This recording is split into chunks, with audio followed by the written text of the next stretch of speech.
Hello, guys. I'm Philippe from Taji Mag. How are you guys doing? Great, man. Thank you for joining.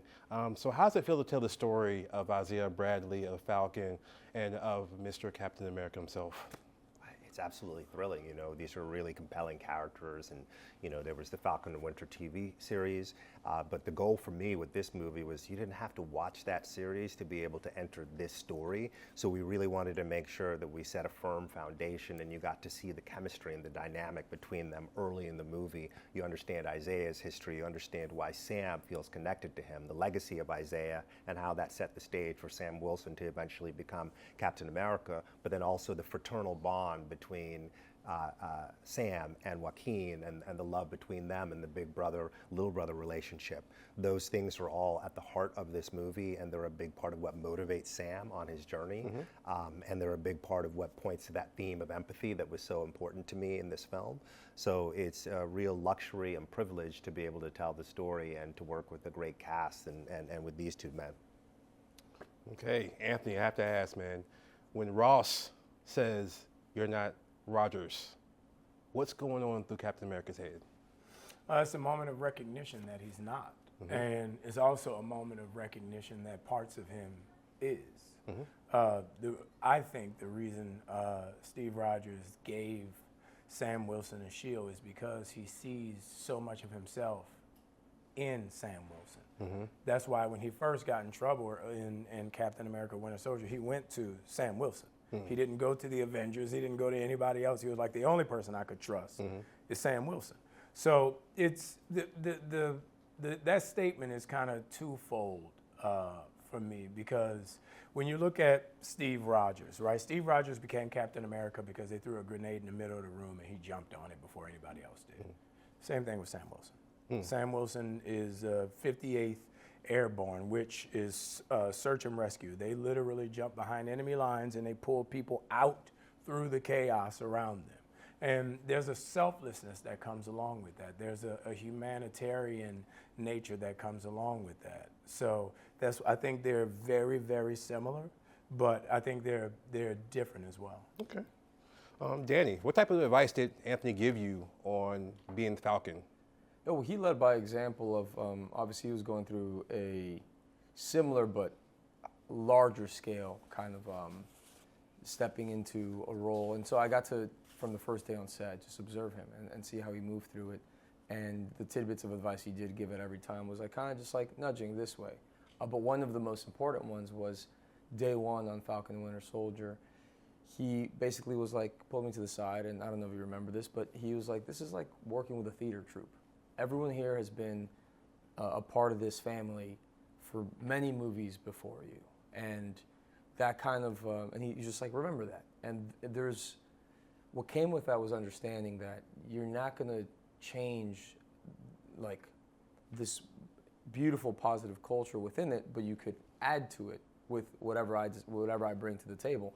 And so it was one of those, it kind of liberated me with knowing like, all right, you trust fall into the space. Everyone here is the best at what they do.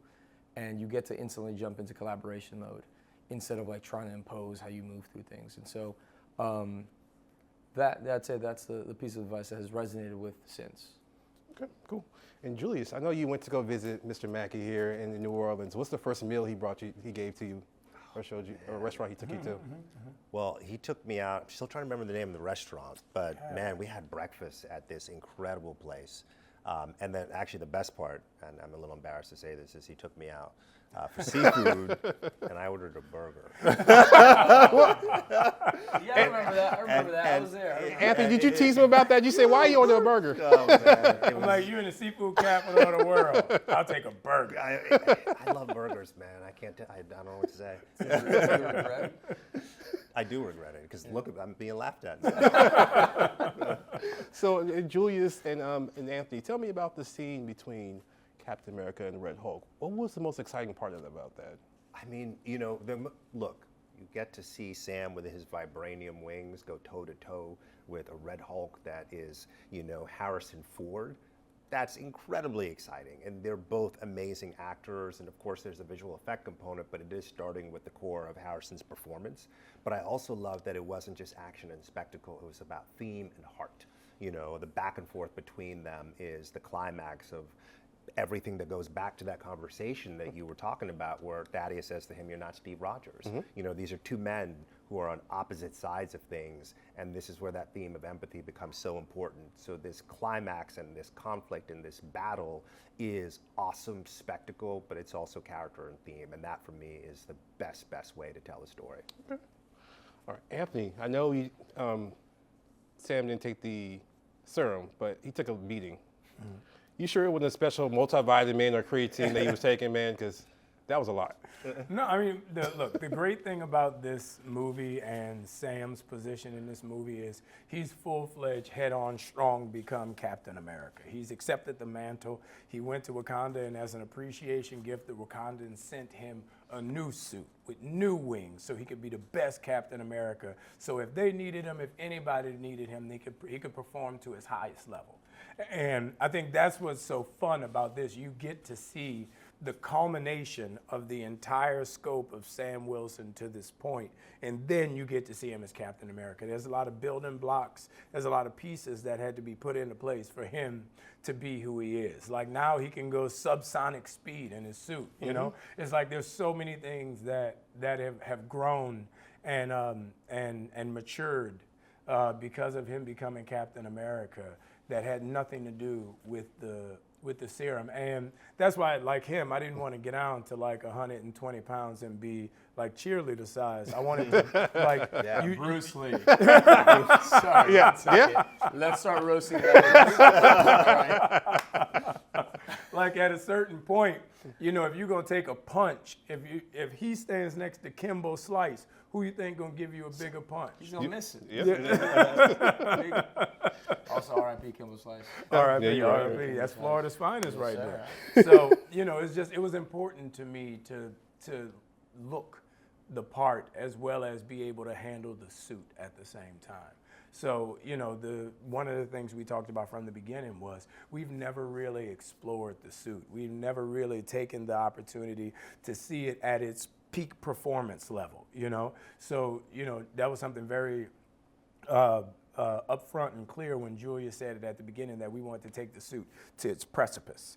And I think we did that. And I think people will appreciate it when they see how far we went. Yeah, He's got the wings, he's got that vibranium helmet, he's got, I mean, it's, as Mackie's saying, it's next level. So what he can do now to go toe-to-toe with just about anybody is pretty remarkable. Yes, a lot of arsenals. Honor, dignity, integrity is what you mentioned Captain America is. And it is Black History Month, of course. Which historical figure would you think will be able to take on the shield, and why? I saved the best for last, gentlemen. No, I got you. I would say my dad. You know, my dad grew up in rural Louisiana and moved to New Orleans with a hope and a prayer and a family. And, you know, worked every day to make sure that we didn't need for anything. And I'm proud of that. I think about that all the time when I think about, you know, where I came from. And, you know, my nephew is at Howard working on his PhD. Like that's truly the American dream. And that started with my grandfather, and that's my dad's legacy. So I'm proud of that. And that's a real superhero to me. Gotcha. Julius? You know, I would say Jackie Robinson in one of my favorite moments in the movie. There's a scene early on in the movie where you see, you know, Mackie and he's framed with Jackie Robinson and Jack Johnson behind him. And I love the idea of Sam Wilson being one of those first, right? And being one of those inspirational figures and being somebody transformative in that way. And these are people who are quintessential American heroes and remind us about the best of who we are, but also inspire us in such massive, massive ways on the grandest stages possible. So I would say Jackie. Okay. That was my answer that you took right off. But I think I'd go Walter Payton. I think he's someone, obviously named Sweetness, but someone that led his life with nobility and honor, and he was incredibly empathetic, and he's got awards named after him for just the type of person he was. And he's also that stiff arm he gave, I'm pretty sure Sam does some of those in there. That forearm right to the chest. Yeah, his running style also actually might be very much like because it's agile and power. I mean, you can start breaking down film right now, but yeah. I think Walter Payton. All right. Well, thank you guys. Really appreciate the movie. Very exciting. Hopefully everybody gets to see it here soon. Thank you. Thank you.